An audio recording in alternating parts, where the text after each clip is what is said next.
ఇడ్లీ పిండి, ఇడ్లీ పిండిలో కొంచెం మైదా, జీలకర్ర, ఉల్లిపాయలు, పచ్చిమిరకాయలు, అల్లం ముక్కలు లేవు ఫ్రెండ్స్. అల్లం ముక్కలే బాగుంటాయి ఎక్కువగా.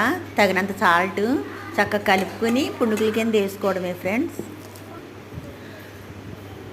చిన్న చిన్నవిగా బాల్స్ కింద వేసుకుని టిఫిన్ కింద తింటే చాలా బాగుంటుంది. దీంట్లోనూ అల్లం పచ్చడి అయినా కొబ్బరికాయ పచ్చడి అయినా చాలా బాగుంటుంది ఫ్రెండ్స్.